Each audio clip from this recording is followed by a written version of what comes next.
Hey guys, it's Jay from Skull Gaming Network. Welcome to another MLB Perfect Inning 2020 video, and welcome to Sunday Night Baseball.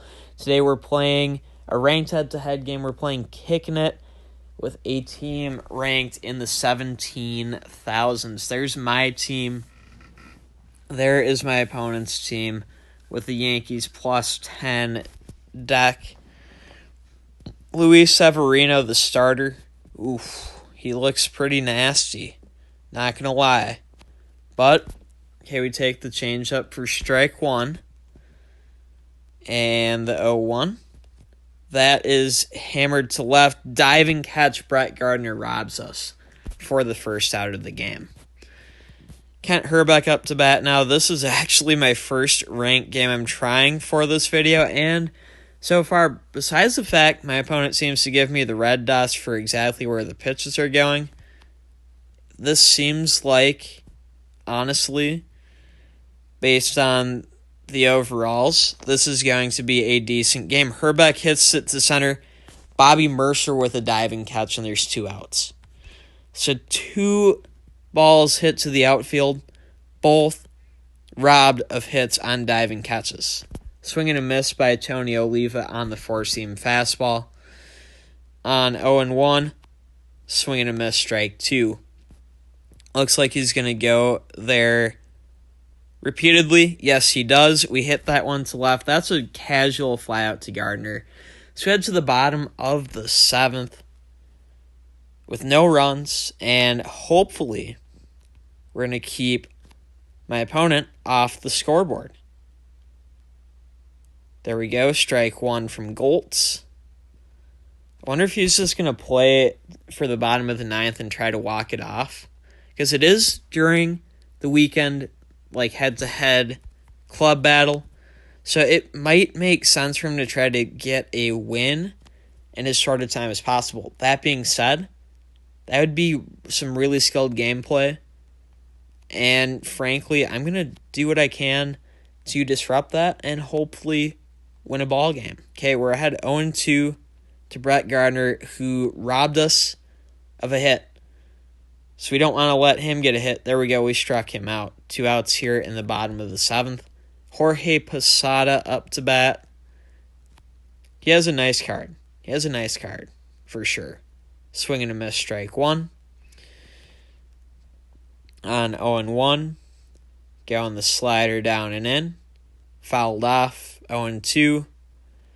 Again, I can tell, like, the team I'm playing, as we strike him out on the sinker, and we head to the 8th, that doesn't feel like the skill of someone who would have spent the time and or money to get a team this good. Rosario grounds to 3rd, on to 1st, and there's 1 out in the 8th.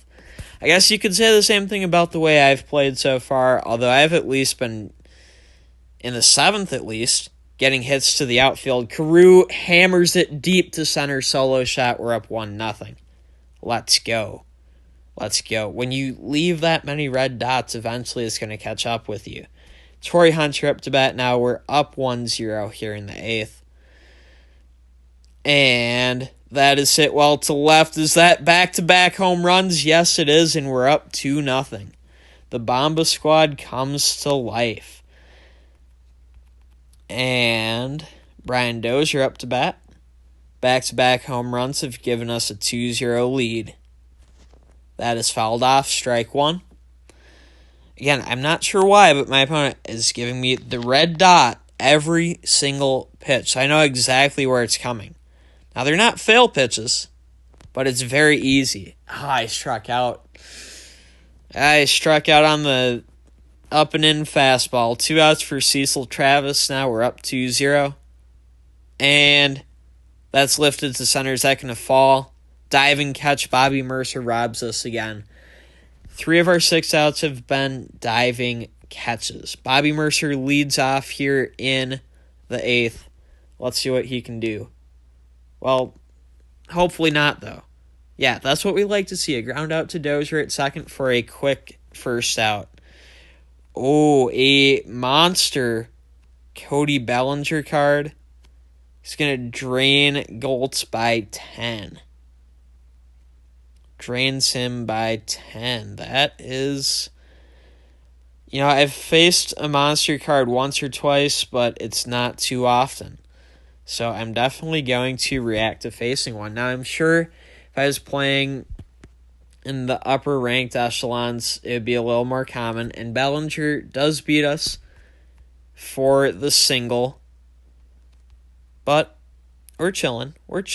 One out, runner on first. Tino Martinez hits one in the air, 2 left. Rosario's there for out number 2. And with 2 outs, Greg Nettles up to bat. That's an interesting legend to see. That is an interesting one indeed. And the grounder to short, Travis flips to Dozier. We get the out. We're on to the 9th, up 2-0. Miguel Sano leading off here. We'll see what he can do. Fouls off the first pitch. On 0-1, let's see what we get. Oh, the up and in fastball, and I fouled that off. On 0-2, just got to stay alive at least. Up and in, foul it off again. Severino still at 90% stamina.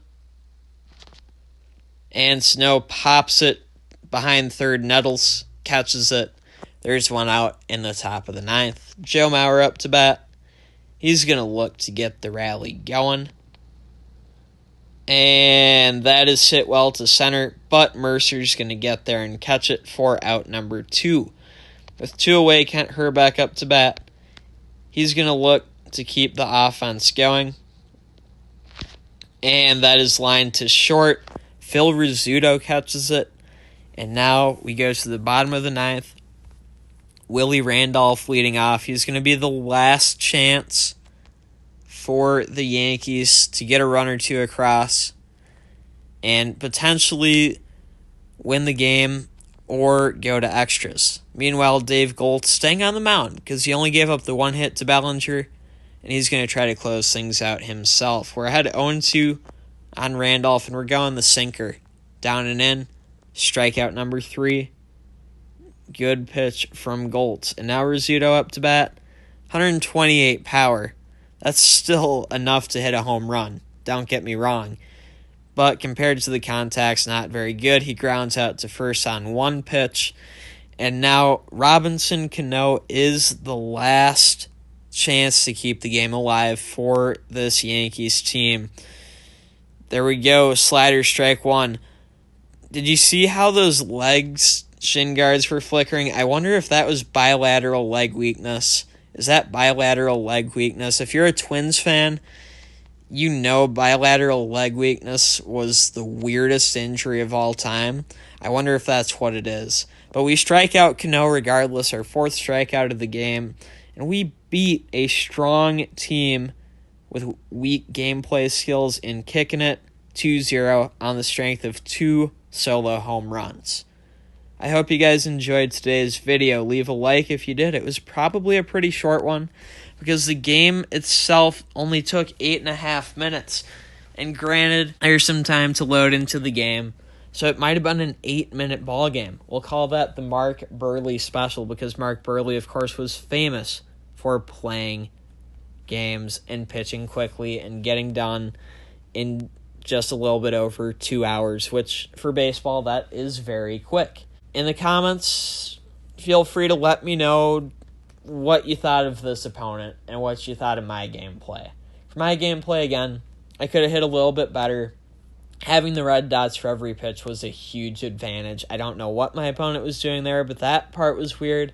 The other part that was weird, again, it really seemed like a brand new player playing on the account of somebody who's played perfect inning every day, at least like 5 to 10 games a day for all 3+ years the game's been out. Is it just me, or is that what it seemed like? Let me know. With all of that being said, that's going to do it for today's video, though, guys. Thanks, everyone, for tuning in. And until next time, and as always, peace out.